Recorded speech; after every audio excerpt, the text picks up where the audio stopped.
write a daily devotional, which just started really as me just writing things, studying the Bible for the first for the first real time, not just opening to the book of Psalms to see where do you understand? So it was a time in my life where everything that could be shaken, every single thing was just happening at the same time, and I was like, God, what are you up to? Which happens to be the name of the devotional. And then I started writing, and a lot of, because I'm writing from the heart, and a lot of experiences, so a lot of people were coming to me, and I found out that, oh wow, there is a story out there. And I've said to God, like, I've also started running a ministry called Meeting by the Well, and it's based on the Samaritan woman by the well. And I've said during my how many years I've spent some time with the Lord discussing about the things I've been through, which hopefully we'll talk about. And I think I'm now being released to go and tell people, come and see what, share what the Lord has done in your life. Has told me about my life and everything. For the benefit of the people watching us, let me bring them back to why we're sitting down today and bringing the story to as many people as God would lead to watch it. Basically, you had the meeting of in December, Meeting by the Well, which I was opportune to come to. And there I heard a bit, not the whole, because I didn't come in at the beginning.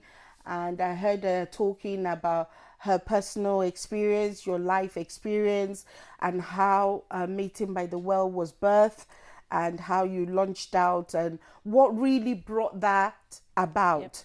And what really moved me or touched me really was the fact that something that happened so far back as maybe secondary school.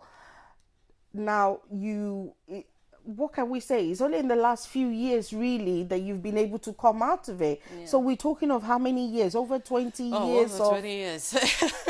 Over 20 years of chasing something that seems so elusive to you at the time. So, you know what? I'm not going to take too much time. I want you to give your story. If we can start at the beginning. So, I don't want people to say, oh yeah, but how did she get here? So if you start at the beginning, because I remember one thing that you said to me was, they always say, oh, Ruki's a good girl. Ruki's the good girl. Ruki's a good girl. But Ruki had other things going on when everybody was saying you're a good girl.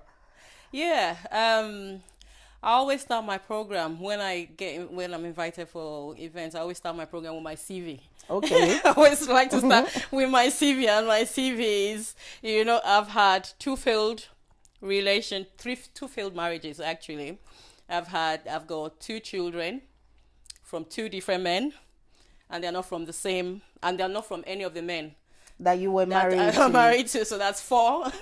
So that's four men, and then if you count relationships, you understand, in between now and whatever. And to me, like I said in one of the meetings last week, they were all serious relationships, because every relationship was a potential. I saw him as a potential man. Not many relationships, but they were really intense. So if you really want to count them as marriage, I probably beat the woman by the well, who had 5 and was number about 6. Yeah. I married my second husband in church, and I was so happy. You understand that things are turning, because I've had one series of broken relationships after the other. And when I married my second husband, it was like, okay, that's it. I'm doing it in church. I'm doing it the right way. There's no way it's going to happen. But you know what? Let me take you back before we talk, because that seems to be the latter part of where the reality begins to dawn.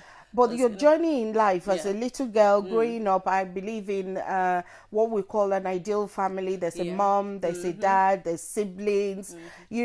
How did this roller coaster of the first child, the second child, Ruki is a good girl, went from Ruki having a child and nobody knew she was pregnant in the house? How did that happen?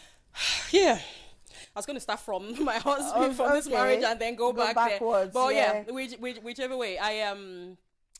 I grew up in my country in Africa.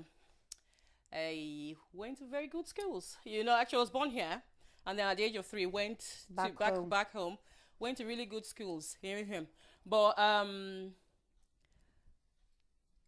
secondary school. Actually, will I say secondary school? The house I grew up in, when as a child, you know, children are very, you know, they say the meanest things Yes. to you. Yes, you know, they do. so the people used to laugh at me about the way I looked. Really? Do you understand? People Were used you to. big? Were you I too wasn't- skinny? Funny You enough, I weren't wasn't. I look like my beautiful? dad. People used to say I'm pretty. You look at my face and you think, oh, she's pretty.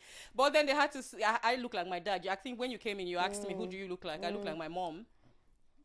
But mom, I think she's pretty and everything. But I took after my dad, you know, with the broad shoulders, Okay. with the, Okay. you know, typical what the, you know, our culture would define as. beauty- What was there to make people pick at you?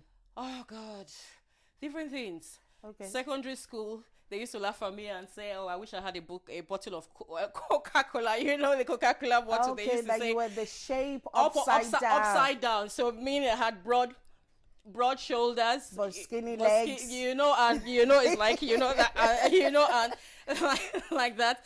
And that really used to hurt you. You know, the funny thing is that you don't know how those things hurt people. hurt people and stick.